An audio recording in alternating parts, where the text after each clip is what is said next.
On a chilly night in January 1997, a 28-year-old lawyer, recently turned entrepreneur named Andrew Weinrich, addressed a small crowd of investors, journalists, and friends at the Puck Building in New York City's Soho district, and tried to explain what online social networking was, why the product he was announcing was the first example, and how the concept would change the world. It was a heavy lift. Weinrich had come up with the concept as his contribution to a weekly meeting of would-be startup founders who got together soon after the first wave of internet companies like Yahoo, Amazon, and eBay appeared. They would try to identify business ideas that were possible for the first time ever because of the net. Weinrich came up with an idea based around the concept of people volunteering information about their interests, their jobs, and their connections. He asked himself, what if I could get everyone to index their relationships in a single place? He called his company 6 Degrees, based on a concept that everyone on the planet was only 6 connections away from anyone else. Weinrich thought it was something Guglielmo Marconi had first stated, but actually it was a Hungarian writer named Frigyes Karinthy. In a short story called Chain Links, the writer assessed this huge shift. Planet Earth has never been as tiny as it is now. It shrunk, relatively speaking, of course, due to the quickening pulse of both physical and verbal communication.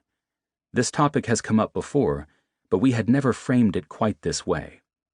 We never talked about the fact that anyone on Earth, at my or anyone's will, can now learn in just a few minutes what I think or do, and what I want or what I would like to do. Hard to believe he wrote this in 1929.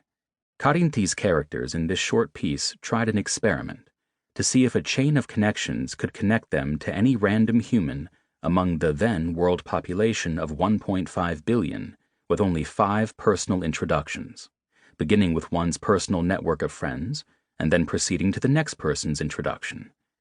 In the story, one of the subjects, a Hungarian intellectual like the author, met the challenge of making the connection to a random riveter at the Ford Motor Company. Karinthy's concept kicked around the social science world for some decades until some researchers in the 1960s and 70s tried to prove it with the limited computer power of their time. In 1967, sociologist Stanley Milgram published a Psychology Today article on what was then called the small world problem.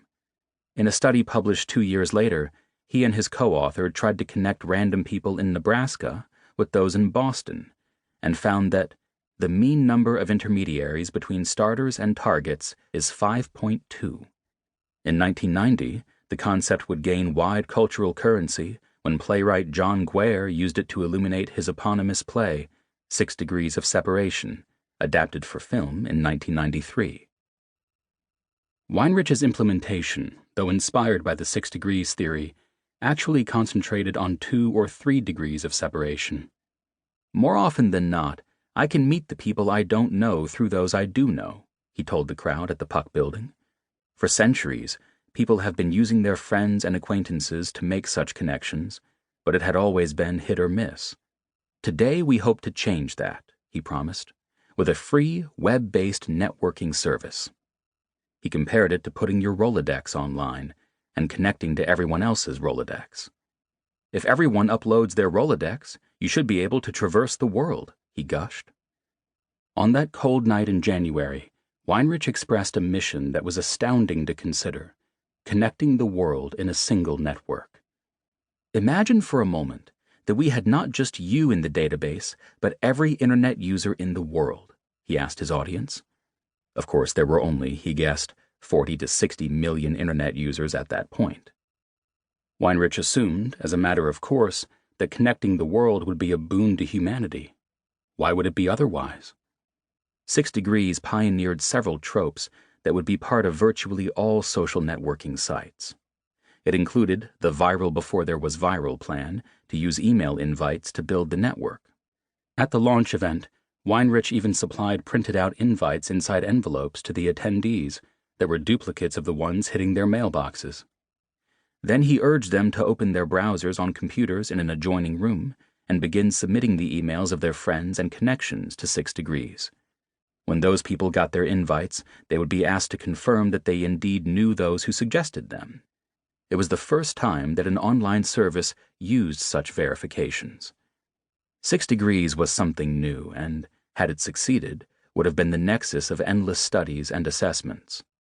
But it did not succeed. Weinrich's great idea was too early. At the time, most people didn't have email, let alone persistent web connections. And 6 Degrees didn't let you do much besides enter your connections into the giant database. There was no temptation to relieve your boredom on 6 Degrees, no way to stalk an ex-lover, no way to watch a silly cat video. You would query the database of your extended social network when you wanted a connection or recommendation, and leave.